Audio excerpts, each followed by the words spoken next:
It's not safe downtown. I'm closing my business up. And we know the problem, we just won't fix it. We won't enforce the laws. When 70% of here in Spokane vote, was it Proposition 1? The city council voted, we can't enforce the sit and lie. If a homeless person was sitting on the street, the cops could go around, policemen could go around and move them on. It can't be enforced. That one decision made by the city council, 5-2 vote, passed that. They won't even give it a hearing. And I'm going to get into the legislature and I will make sure that we have accountability because that's what the people want. They don't mind spending the money.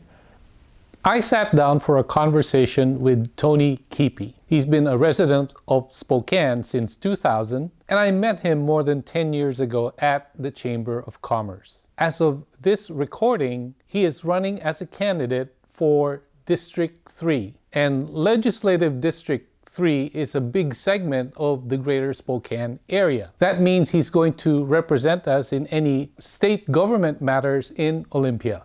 Tony, thanks for being part of this podcast that I have here in Spokane. I appreciate it. I appreciate you having me here today and talking to me to be on your podcast.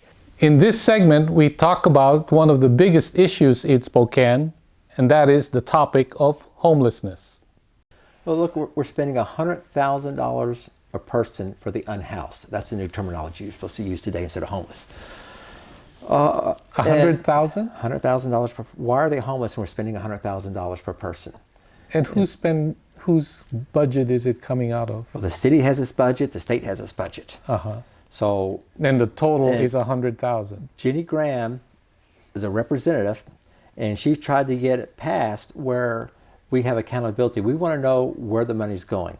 If you've got one shelter doing very good, another shelter not, why are we giving the same amount of money to the other shelter? Let's give the money for areas where it's working. And the Democrats won't pass that. They won't even give it a hearing. And I'm going to get into the legislature and I will make sure that we have accountability because that's what the people want. They don't mind spending the money. I mean, I've talked to business owners downtown. It's not safe downtown. I'm closing my business up. I don't have the business I used to because people don't want to come down and walk down here because of the homeless people. Yeah. And that's really sad. I mean, who's the victim? Everybody says the homeless person is the victim. But what about the shopper, the mother, the child going there? Aren't they victims too? Isn't the business owner a victim? Yeah. That they can't do the business they used to do? It's sad to see every business closing down. It's just sad. And we know the problem, we just won't fix it. We won't enforce the laws. When 70% of here in Spokane vote, was it Proposition 1? Yeah. Voted for, we don't want the homeless in our parks, in our schools, at our churches, and it's not being enforced. There's something wrong. And there's something wrong that we're letting them live like this, so they're not getting the help they need to get them off the streets. Okay. Quite honestly, this actually has taken me by surprise. Because, when I think it was about 5 years ago, 2017, 2018, there was a time that I was in downtown Spokane, Pacific, 2 blocks away from Division. Basically, it's the center of the, I guess, the homeless population. And I never had a problem. I was staying there every Friday for a year. Because I was going into a program, and every Friday from 7 o'clock until midnight, we were attending classes every Friday. And I never had a problem.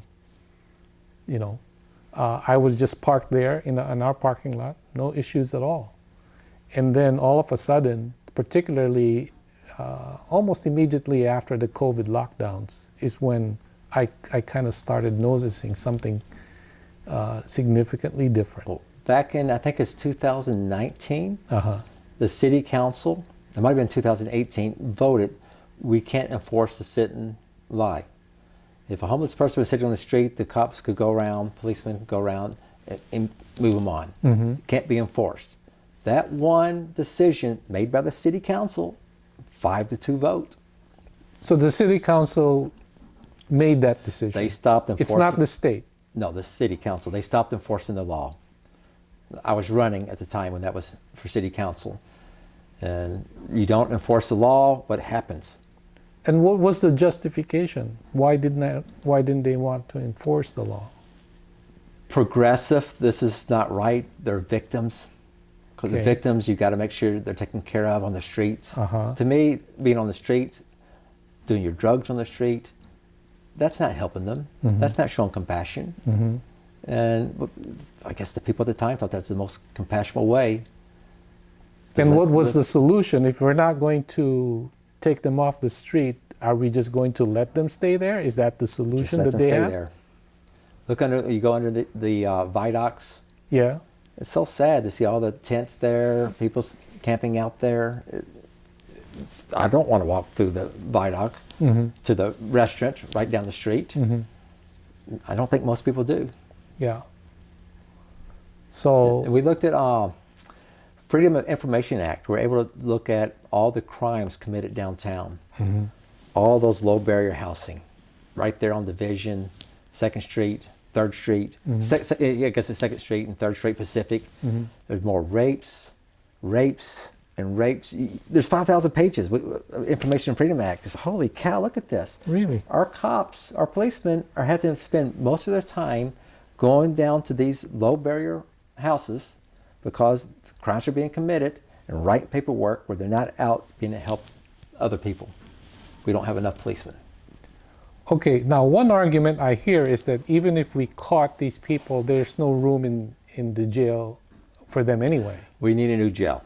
Okay. We do need a new, I'll support the jail. The last initiative that came out, it's like, let's do a jail. But they had all this extra money, all this extra spending for all these extra services. Let's just do a jail. I bet that would pass. Not put another millions of dollars worth of tax for something that's going for services. Let's get the jail built first. Then we'll worry about the services next. Okay. But yeah, we need more. They're letting criminals go today. There's no room in the inn.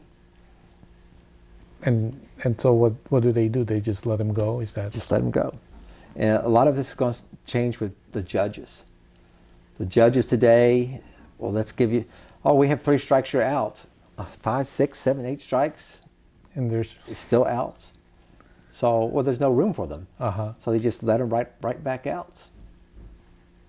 There's no Okay. justice being served. And the victim to me is a citizen that wants to go downtown and support our businesses. Well, that's for sure. I know there's a lot of businesses that I personally know that have left downtown, particularly on 2nd Street and First. Yeah. My wife, she says that she's in the Washington Trust Bank, her firm. They're saying their lease is up in 12 months, 15 months, and their employees no longer feel safe going to the restaurants, going outside to the restaurants. So I think we're going to have to move from downtown. We're not going to renew our lease. So if you want to watch the next clip, click right here. But if you want to watch the entire podcast, it's over here.